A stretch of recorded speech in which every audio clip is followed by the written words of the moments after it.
This is an unsponsored video that contains products provided without charge by the manufacturer for demonstration purposes. All opinions are my own.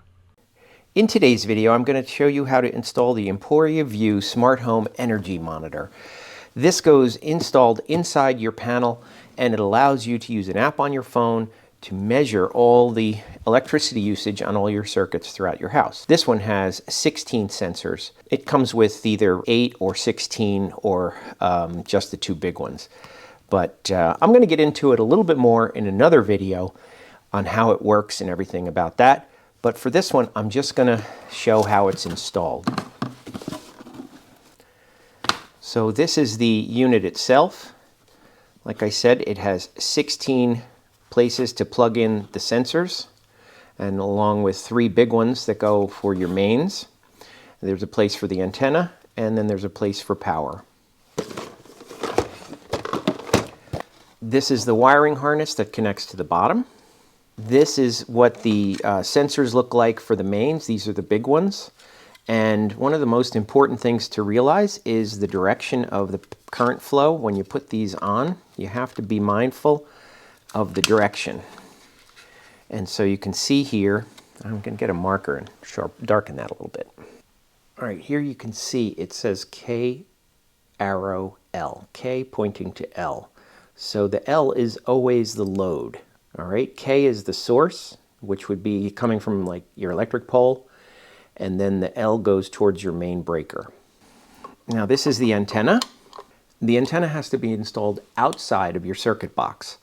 So they include this little grommet here so that it will actually stick out from the from inside the panel. So this will be inside the panel, this will be outside the panel, or at least this part will be outside the panel.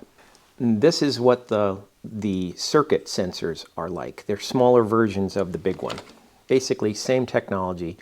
It clamps around the wire, so the wire goes through this area, and it senses the actual current flowing through it.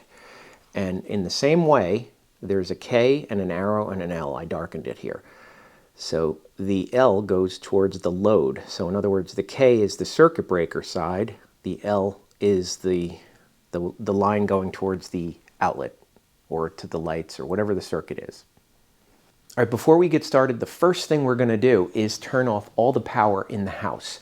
That's going to make it as safe as possible to work in the electric panel. But still, if you're not comfortable doing this yourself, please get an electrician to do it for you. Now your panel may be different, but in general you've got all your circuit breakers here. These are for every one of the circuits in your home, and you should have a main. If you don't have a main in your panel here, look outside by your electric meter. Somewhere there has to be a main. Now the proper procedure, in order to turn all the power off in the house, the best thing to do is to turn all the circuits off first. And if you have any breakers like this that have little test buttons on them, now is a great time to test all of them.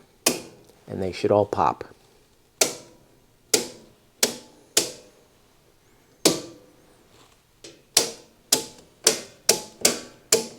And then all of them have to be turned off anyway. Everything is off, and now I'm just gonna throw the main. Now the power is completely off in the house. Now the reason I turn all the power off in the house is because if the main breaker were on, these plates would be live. And if I accidentally touch them, or a wire hits them, or something like that, that could be very bad. I don't want to get shocked. So that's why I turn them off, and I recommend you do as well. But one thing you have to realize is that these wires up here, these are the mains coming in from the power meter. Those are still hot. But mine are really good. There's nothing exposed here that's going to shock me. But yours may be different, so you just got to be very, very careful. If you look closely, you can see that I took the time to label all of my circuit breakers directly so that I could quickly identify where I place the sensors later. But first, the energy monitor needs to get power from a couple of adjacent circuit breakers so it can sense voltage on each phase. To give it power, I remove the existing wire from a circuit breaker and connect it to the black power lead with a short jumper and a wire nut.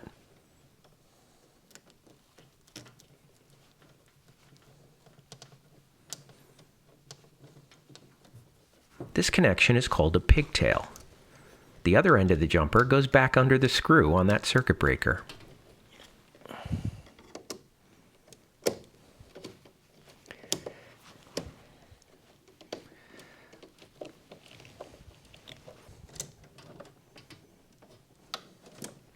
I repeat this process with the red lead.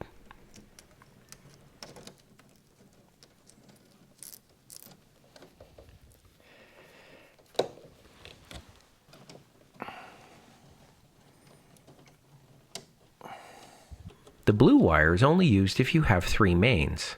Since I only have 2, the instructions told me to connect the blue and white wires to the neutral bar.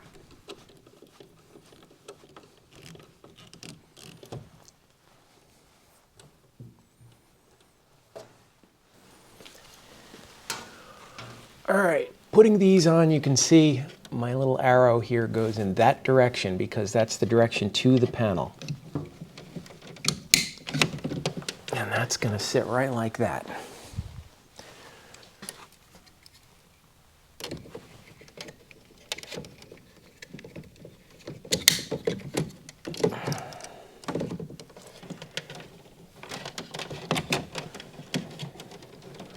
Now the 2 main sensors are going to go into A and B. I only have 2 incoming mains, so that's why I'm just going to use A and B. If you have 3, you'll have C used as well, but I'm going to leave the plug in there for now. We'll take the other 2 plugs out, and that's where these get plugged into.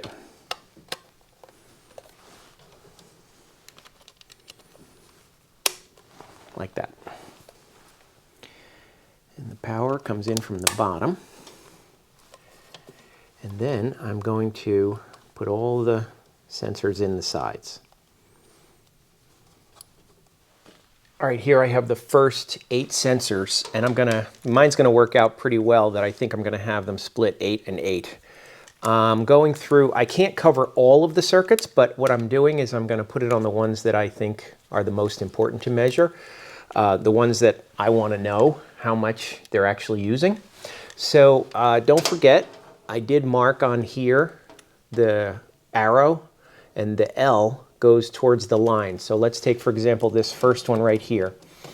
This one is for the bathroom lights. That wire goes that way towards the circuit. That is where the L is. That's the load. So I'm going to put it on in this orientation. Okay. The white wire goes towards the circuit breaker.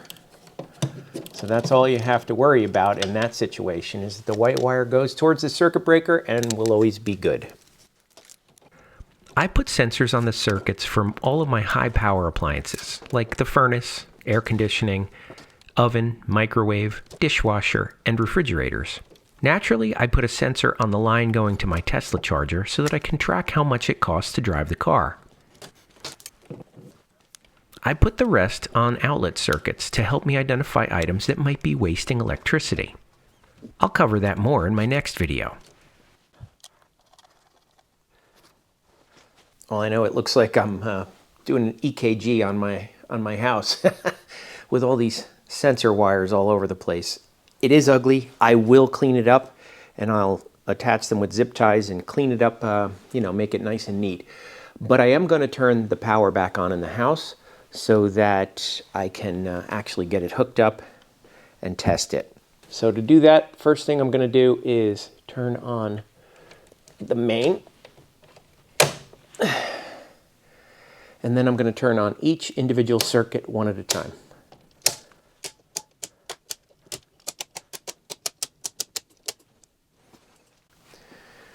Okay, power is back on in the house. And this has a little bit of a green light in it. And now I'm just going to follow the instructions to set it up in the app. And here you can see the finished product.